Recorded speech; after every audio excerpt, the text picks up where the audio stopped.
Hello everyone. I'm sitting out here in my little garage and I have my Taylor, my Builder's Edition. This is a guitar that was made last year that I picked up when I was up in Montana. And what a gorgeous instrument it is. Today I wanted to change the strings. Actually, for the first time, I have never taken the strings off on this. And I want to also show you something quite interesting about the design of the bridge and the way that the strings go on this guitar. Now, Taylor, they recommend using D'Addario's, the 1047s. And I don't have a set, but I do have a set of Elixir 1047s. So I'm going to use those. I like Elixir strings. The phosphor bronze, which is what I have on there right now, except they're D'Addario's. It tends to be a real rich, full sound, and I should be able to get that with the Elixir. And they are the same gauge, 1047, so I don't expect to have too much problem with that.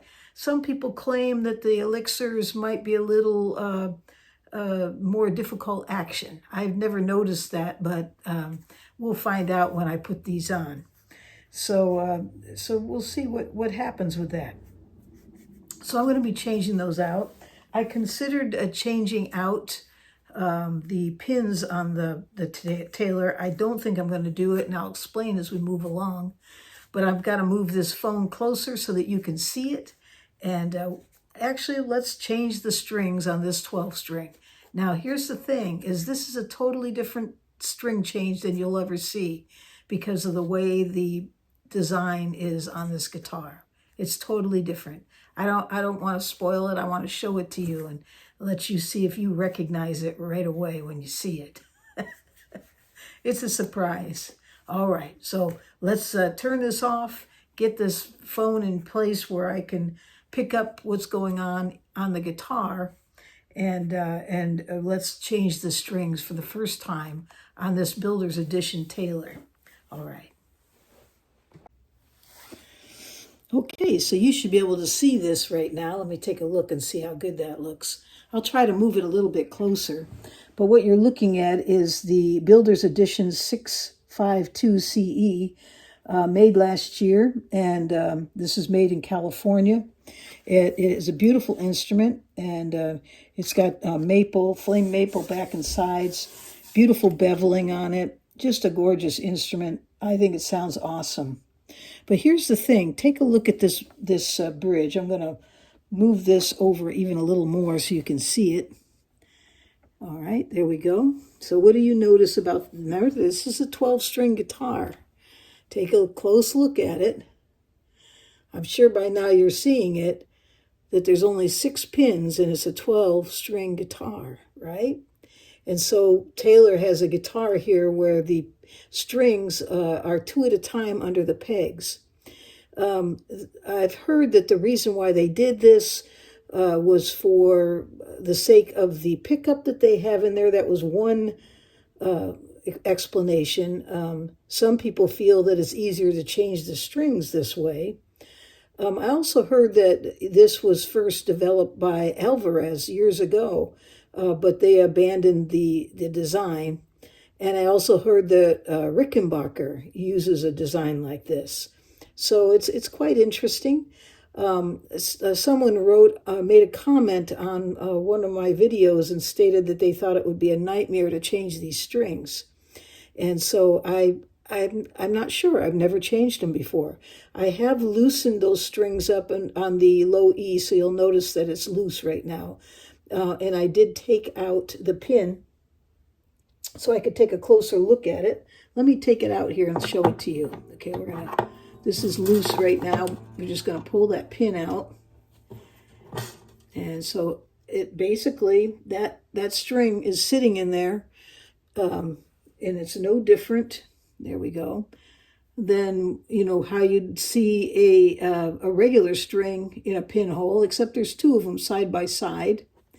And you'll also notice that they created, I'm going to move this, they created channels, 2 of them here. See that?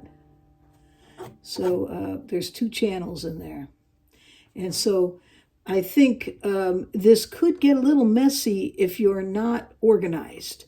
So that would probably be the first important step in the approaching changing these strings. Get organized and have a plan. Like I've considered not taking them all off at once, just doing two at a time, and move through it.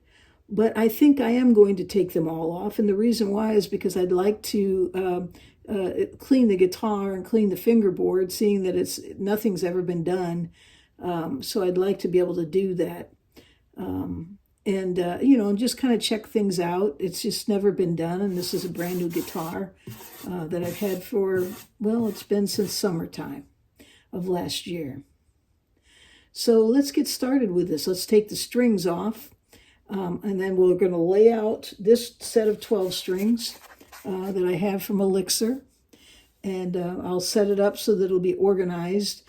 And then here, the other thing we have to think about in changing these strings is that this is strung up different than the usual 12-string guitar. Usually the octave higher string is closest to this side. It's usually when you're looking down at it, it's usually on the left side of the regular string. For instance, these are the A strings here. You'll notice we have the lower octave first and then the higher octave. See that? Same thing here, lower octave first, higher octave.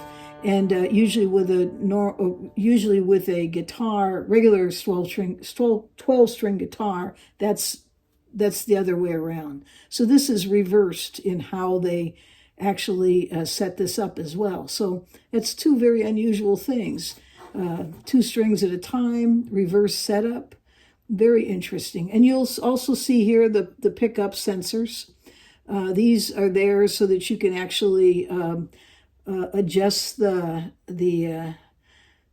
timbre. I think that's what they call it. It's spelled Timbre, but you don't say it that way. I think you say it timbre.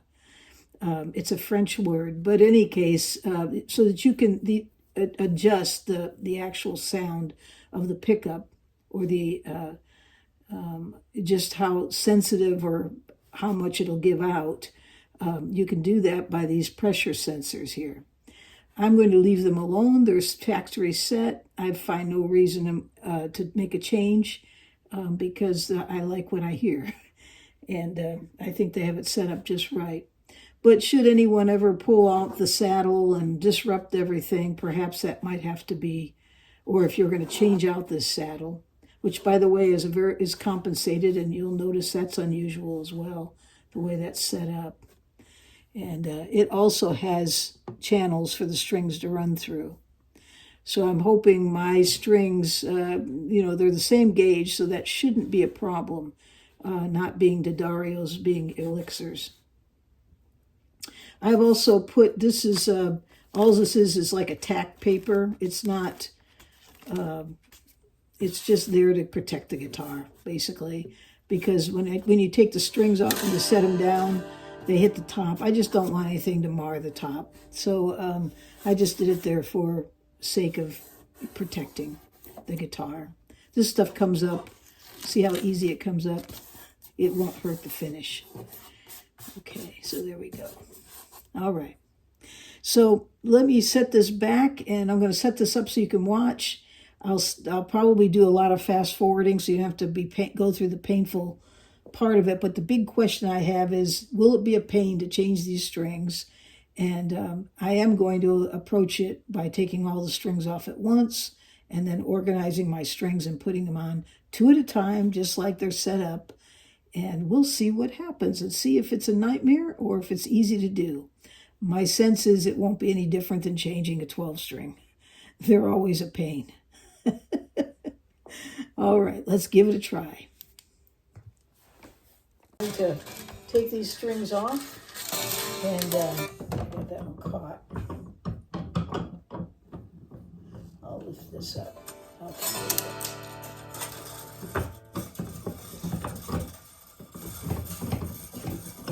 This is a really nice setup. Keeps the guitar stable. I don't have to worry about it. And let's take off these strings. I like the way factory puts them on. They come off easy. Now, hopefully that's the way I'm going to put them back on as well. All right, we're just going to take these off and wind them up one at a time. They're going to go into my string bucket. And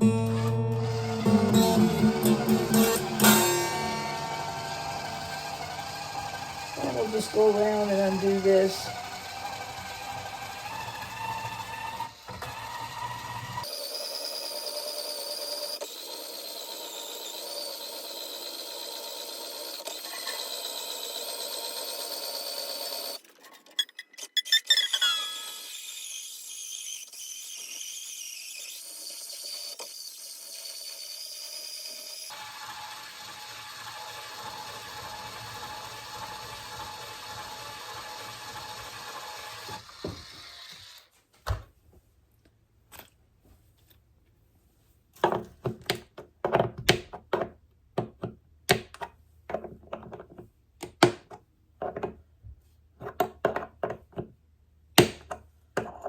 You can tell I've never taken these off before. Okay.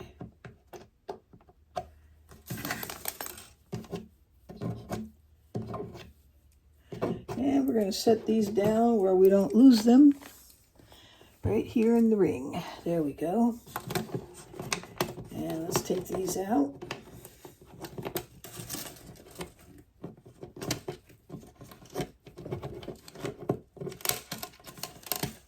And I don't want to disrupt this. And until I'm ready, I am going to just, I don't think that'll come out easy. It feels like it's in there tight. But just in case, because I'm going to tip this over at some point and check. So I just want to make sure it stays in there because I don't want to disrupt these sensors or the way this is set up. It works so well. So there we go. We're going to use that as my ring. Okay, keep that in there. All right, so I set this down.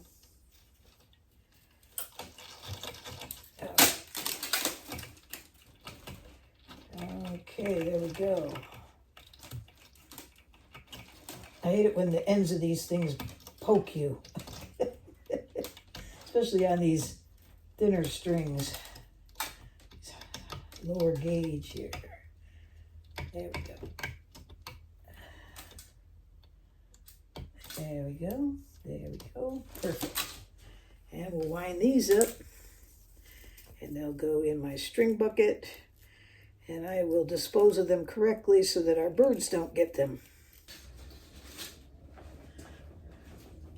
My string bucket. All right. Okay, so we got that part. Now the next thing I want to do is I want to check and make sure that these are all tight and that all of the tuning knobs up here, there's a screw on the knob, and I'm not going to over tighten anything. I just want to make sure there's nothing loose. So I'm just going to go through. I think this will fit it. Yep, it does. Yeah, that's all good. Perfect. That's good.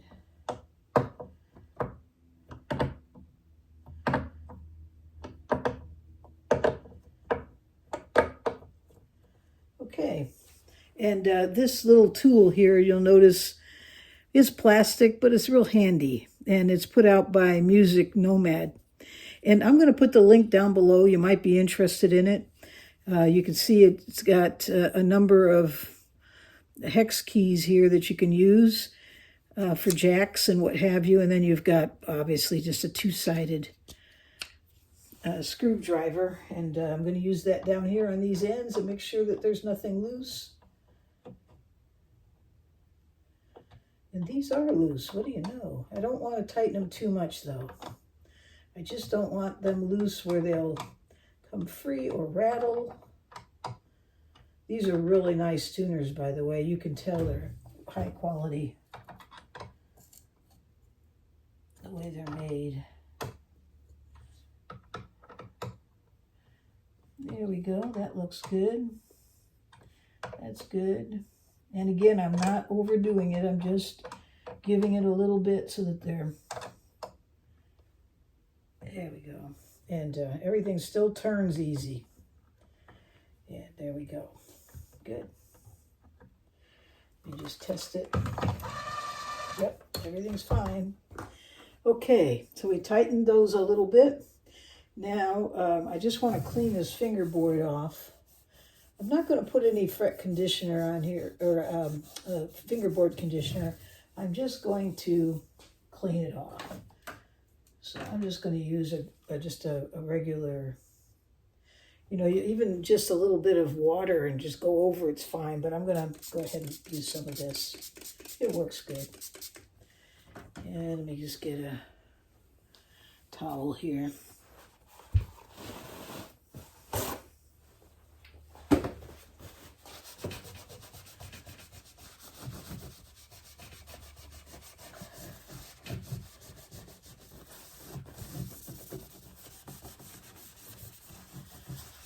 It has a satin finish on this guitar, and I actually have a polish for satin finish. It's made, well, this is the Premier guitar polish, but I have one that's made by Taylor. Let's see where it's at here. That when I get through, I'll use it. Here it is right here. And it's called Satin Finish Guitar Cleaner. They also have a premium polish as well. Commonly, though, I use, you know, it's just good all around lizard spit. What's neat is this particular company. Let me see if I've got it up here. Let's see. Oh, here it is here. They make it works really well, too. It's a scratch and scuff remover. And you can take that if you've got a little scratch and, you know, use it. Just kind of, it's like a very fine compound, really. But it's actually supposed to be step 1 to step 2. You have the compound and then you have the finisher. So, so yeah. So here they are right here. Here's the 1 and the 2. The little jar is the 2. So it's there if you've got a little scratch that you want to try to wipe out. It's amazing the stuff they have. And let's just clean this up a little bit here. I should get a polishing cloth for this.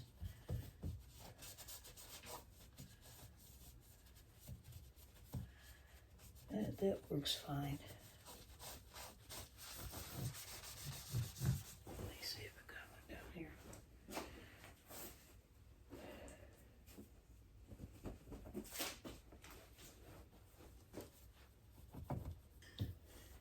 So I'm just going over these frets real quickly, just very lightly, just to get the tarnish off with a 2000 grit eraser.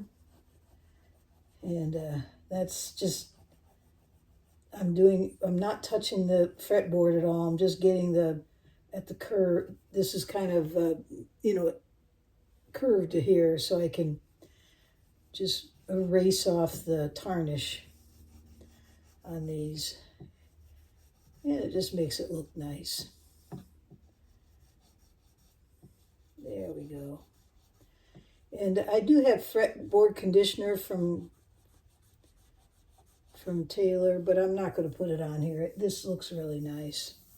It is a good idea, though, every few months to put some on. And you want to protect that beautiful wood. And, well, I don't know. It's been a while, so maybe I'll put a little on.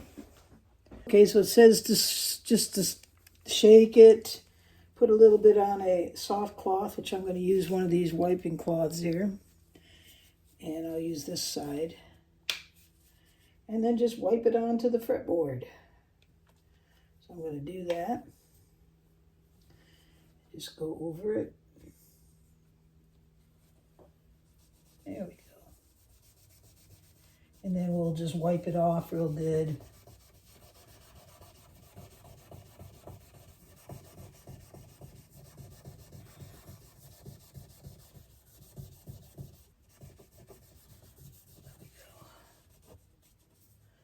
Lift this up.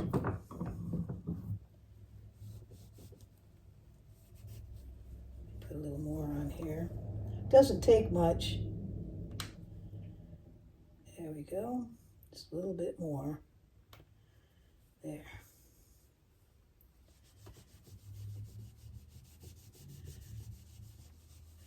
And then we're going to wipe it off really good. It also says don't swallow it, but I don't think it's something that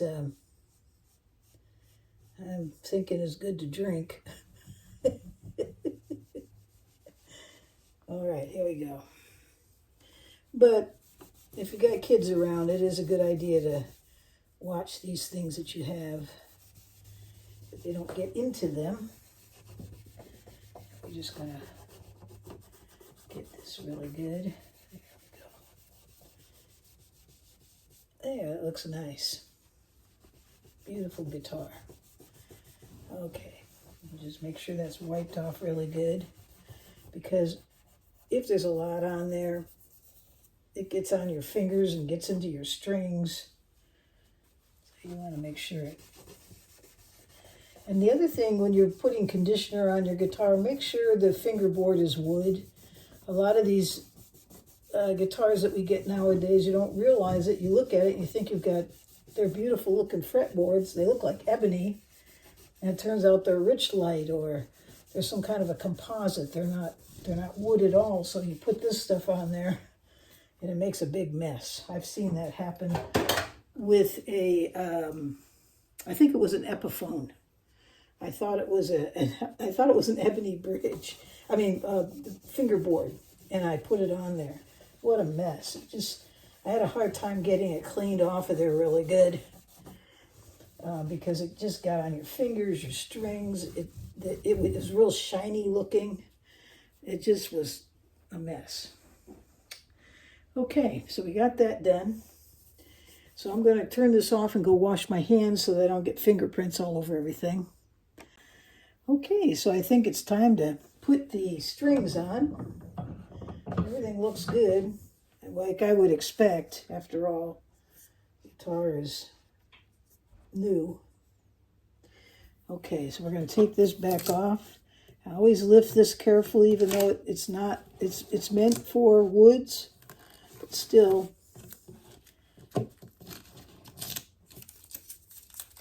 There's no sense in yanking it, especially because I've got sensors here and everything else. Okay, there we go. All right, are we running? Yes, we are. Okay, so now it's time to change the strings. So I'm just going to set this here for now. This is a clean cloth. I'll pull this out.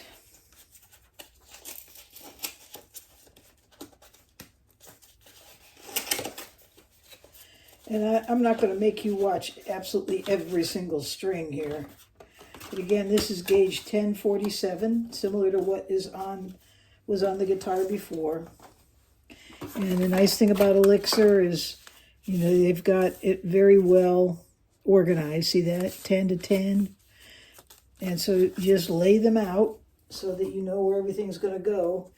And I know that those two are going to go together in one slot. Then we're going to go to a 14 in the next slot. Then we're going to go to a 23 in the next slot, to a 30, to a 39, 18. Actually, this is 30, 12. Then we go to 39, 18. And then we go to 40, 27. You want to keep that organized because you don't want to put a 12 where the 18 goes and so on. So if you keep it laid out right, in this case I just have them together the way they're supposed to group, the way they're supposed to go. And then I just do a double check to make sure that I'm right about everything. So we got 14, 14, 23, 9, 23, 9. I got this, let's see here, 23, 9. And then we go to 30, 12, 30, 12. Then we go to 39, 18, 39, 18. Then we go to 47, 27. Okay, so I did a double check. It's always good. Lay it out, double check it, And then you won't make any mistakes and it shouldn't be a disaster. Okay, so the next decision we have to make is, do I want to put on these new bone pins? I have bone pins with abalone dot that were made by a company called Vinced Mat.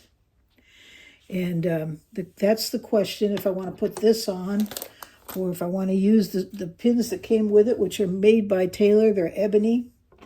And they both feel like they go in the same way. When I drop them in, they both have a 3 taper. I did check that. They both have the same shoulder, you know, the width across the top here. So I know they're very similar pins as you look at them. But here's the thing, is that I noticed that this pin, the channel that's in the pin is a little wider. And I think that's to compensate for the fact you've got you're pinning 2 strings.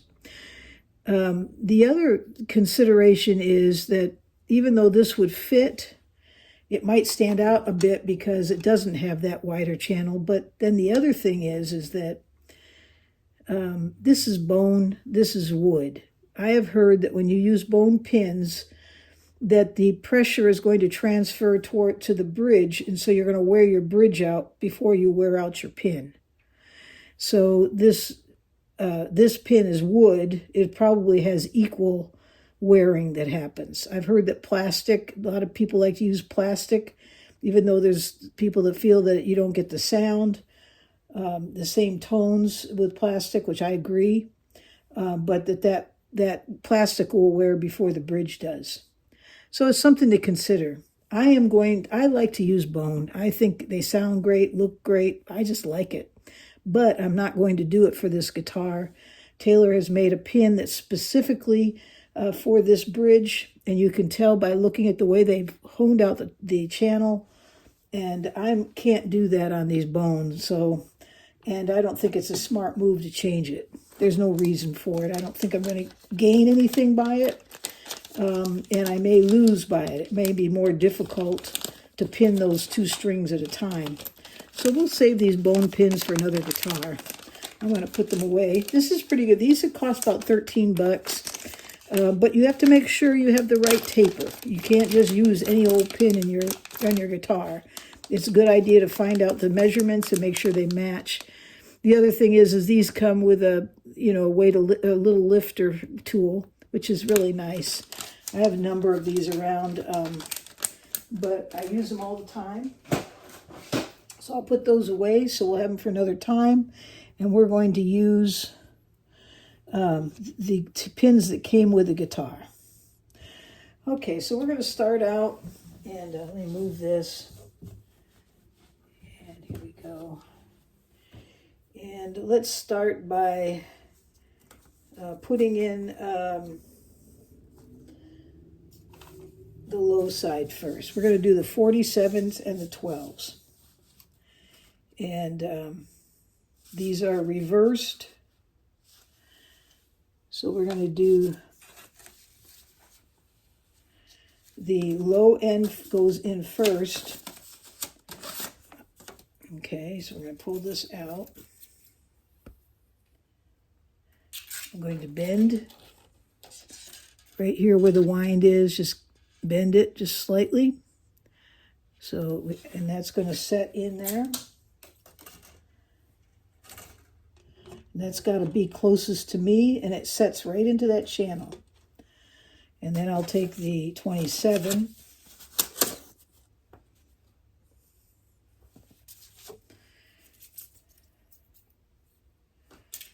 We're going to bend it,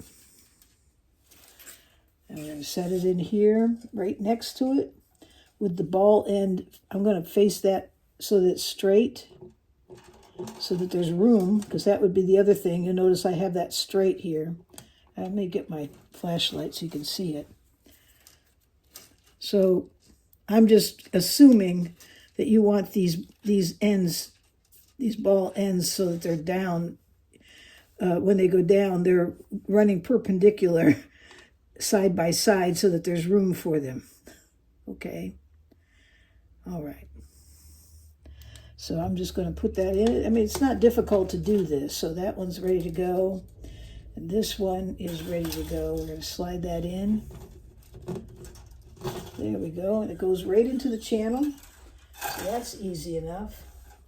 But here's the thing, is that this comes in, goes over the notch. There's a notch here. There's a notch here. And, you know, it's good. It's easy. You just want to make sure that they go to the right tuning knobs. Okay, so I'm going to come up here with this right now, sitting here, and we're going to put the pins in. And that pin went right in. And I'm going to give it a yank. I'm going to yank them separately here. Make sure they're coming up. See how they look. That looks pretty good. Okay, so now we're going to come over here and line my tuner up here so I can't see. I'm going to put my light over here. My light's giving out. Let's use this one. Okay. I have one of these rechargeables. They don't last very long. This is not a good one. It's made by Handy Bright Ultra. The battery lasts just about 30 minutes. This one, by the way, I got it off Amazon. It's also a rechargeable. It lasts a long time. And so I'm going to set that here. And it just gives me some extra light. I need some better lighting in this place. I wish I had a way to hold this. Okay. We're just going to set it up there. Let's see, where's that hole? There it is, right there. Okay. These are really nice tuners. Okay, so I'm going to line that up. Pull that forward. Usually what I do is it's the distance between, you know, from the, well, in this case, because we have a 12 string, I'm going to go, almost up to the third tuner. Pull it tight, back it up, and then we're going to go around this from the outside, turn this under, pull this up, and now we're going to just screw that in place. Got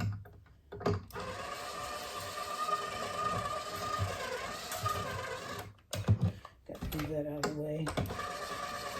There we go. And that's pinned really nice. It came up from underneath. And I'm going to bring this to here. Make sure we're ready now. There it goes. Oops, it's going to do that. It's sliding now. And I just keep my fingers on here so that we don't lose the pin while we get it situated. So we're going to bring this one up now and put it on.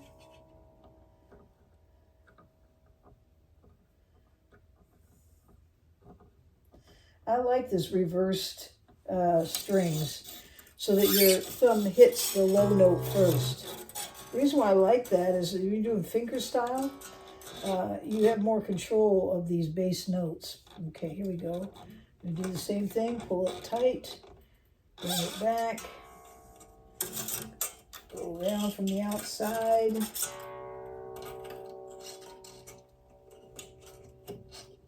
There we go.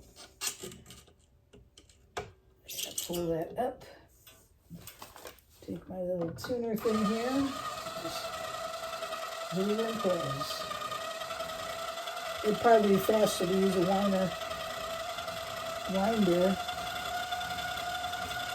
It'd be faster to use a winder too. Okay, here we go. I'm gonna hold this down.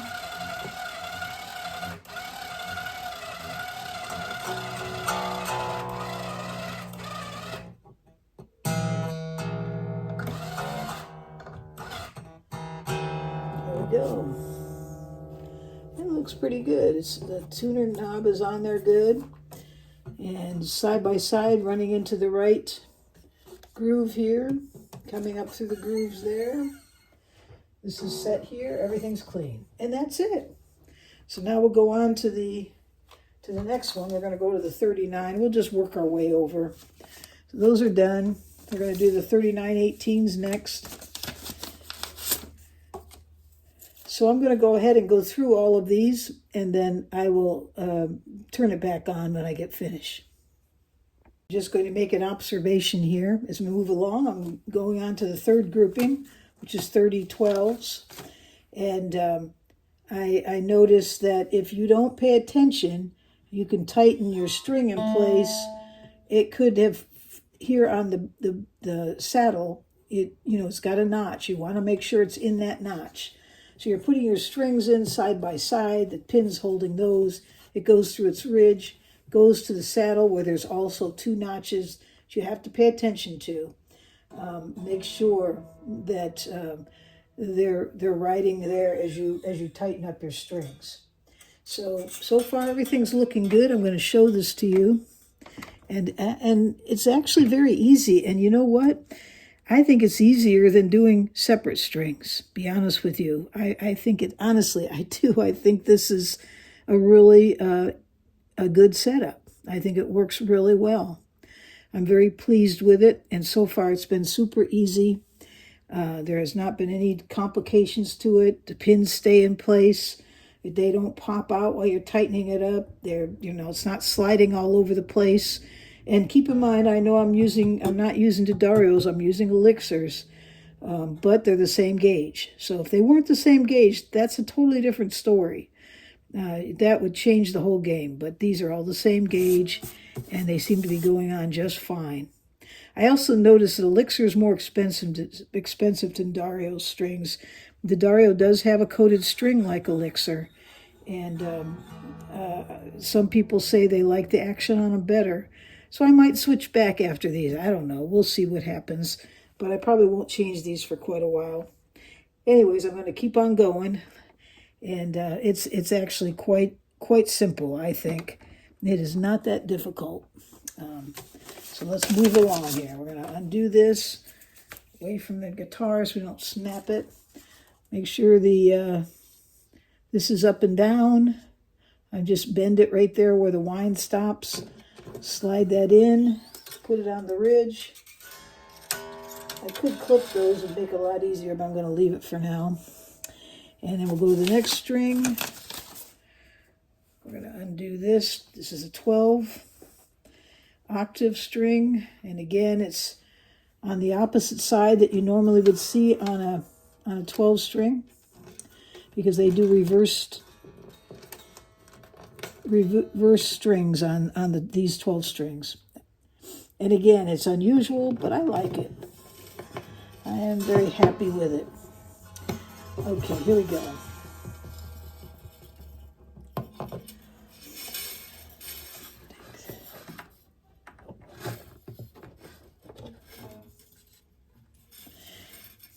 I still had the point mass in there. I'm going to take that out. Okay, there we go. I like that point mass. I think that little device is worth its weight. And that's what it's all about, too. It's about its weight. Okay, so we're going to move over here. And if you're wondering what that is, I have a video out on it. And I'm using it on this guitar. And it's amazing how it makes a difference on that high-end side. It kind of tames it. And I do like that. Okay, so we're going to move this here. Line it up. Make sure that's lined up here. There's where it goes. We'll put it in place as we tighten this up. So move these out of the way. Some people just do this and they come off. Let's see if it will. There it goes. Yeah, it does. Okay. I usually just clip them.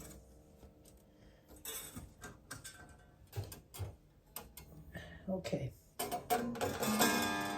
So we got it up here. We're going to slide this back, open around,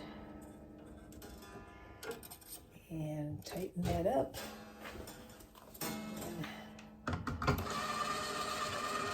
Bring this under. There we go.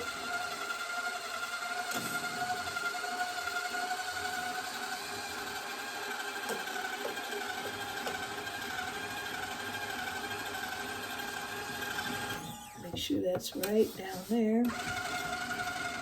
You just hold it in place. There it goes. It fit right in there. Perfect. Now let's put this one on. Again, we're going to line this up. And I have a certain string wind that I do. It works for me. I've never had any slippage doing it this way.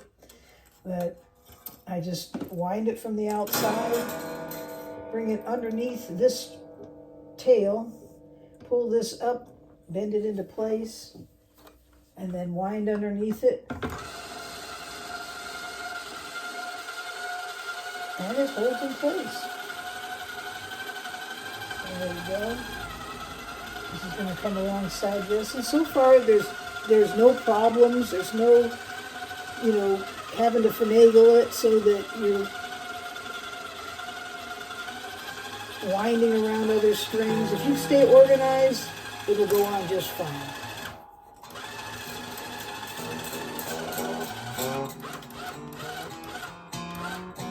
I'm not going to tighten these all the way up yet. We're going to wait till we get the other strings on. Okay, let's see here. I have here someplace.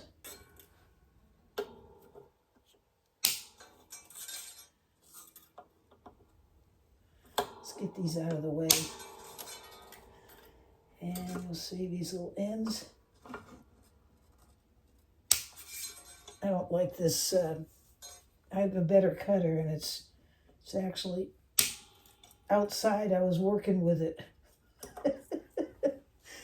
Working on my garden. I used it for some wire that I had to cut. Okay, we're going to put it in there. And then I didn't put it away. See what happens when you don't put your tools away. Okay, so we got that one in place. And again, each one is reversed the way it's supposed to. I'm going to show you what I'm talking about being reversed. This is my McKinsey & Mar, also an awesome 12-string guitar. You see that? But when you look at this guitar and you strum it, the first, you hit the high octave string before the low.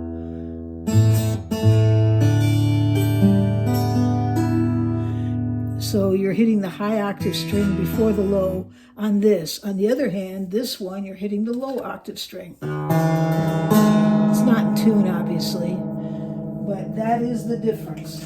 It's reverse strung. Okay, so let's move on. And I've got all those little tails out of the way. And we're going to move on to the 23-9. And we'll bring that up here. I'm keeping everything organized so we don't get them mixed up. And it makes it work really nice. So again, we're going to line this up, bend this down, stick that one in the hole, and make sure it's lined up on our little ski slopes here that they created. Okay, and then here's the 9. And this is the one that, to me, the G strings always sound the tinniest. And this is a 9. Then they go up to 14 and 10. Okay, so we got this here. Slide that in. There we go. It's going to go alongside. Everything's lined up. Let me move these up here. And then we'll just take our pin. The pins go in really nice. They hold them both in place, and I can feel them pop in, so it's not going to come up when you start winding. Okay, so this one is going to go to the very top one. So you don't want to get them that mixed up as well. And if you do it in a row, you won't. You'll keep it, it'll be organized. Start from here and then work your way back this way. If you're going to do it differently, have a plan. Have the plan in your head and have everything laid out. and you won't get it messed up. There we go. There's that one. Once again, we're going to bring it back, wind around, and bring the tail up from underneath. Okay, then I just bend it into place, and then we're going to wind it up. There we go. I almost went the wrong way with that. Oops, we got this on this side here.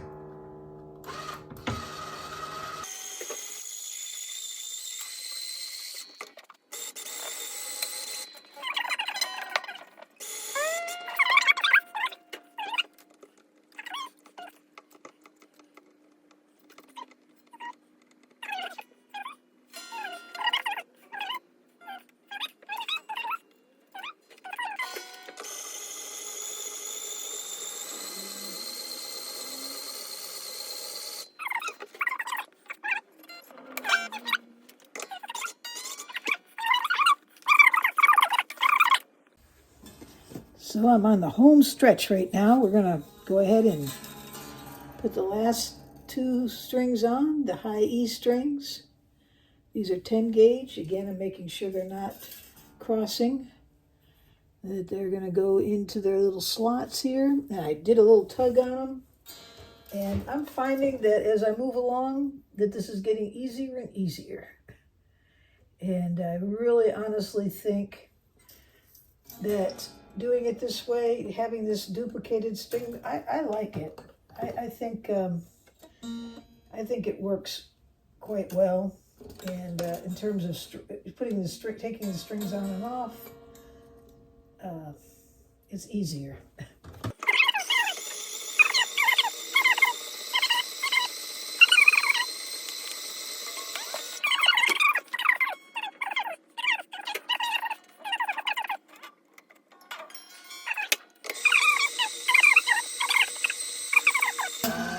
At least for me, everything's lined up there. Everything's lined up there.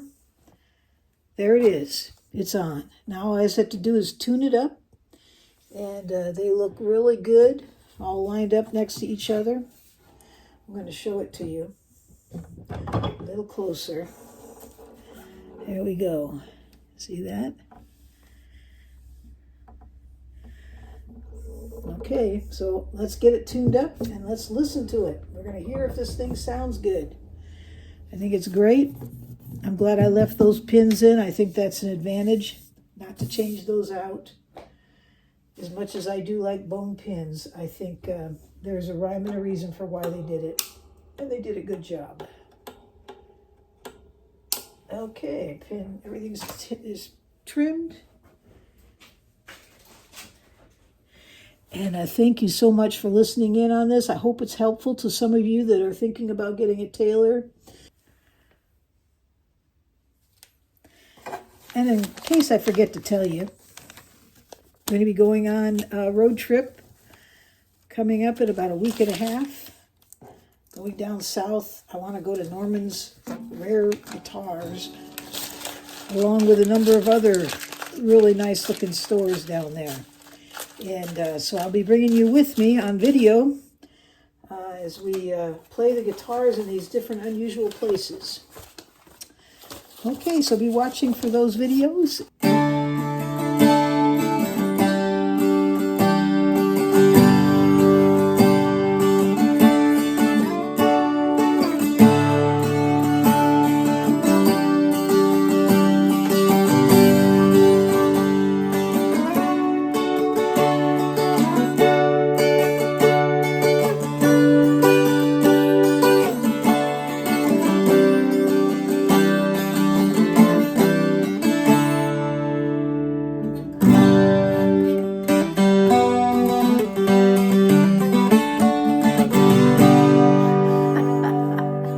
So there we got it. It's all on. It's holding well. You know, this is a period of time where you're going to have to tune it a few times, but it doesn't slip.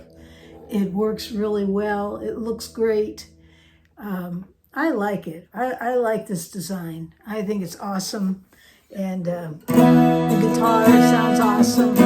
Plays easy. This has got to be the easiest 12-string I have ever played, ever.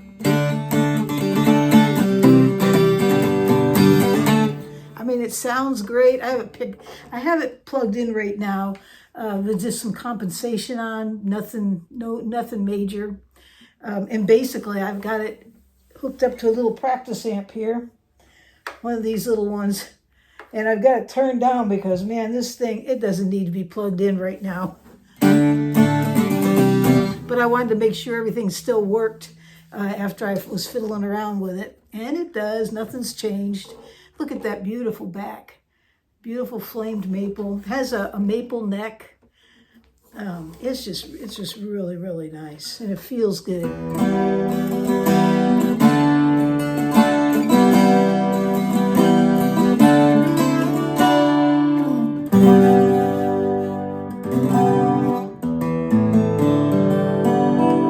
So it seems to be holding pretty well.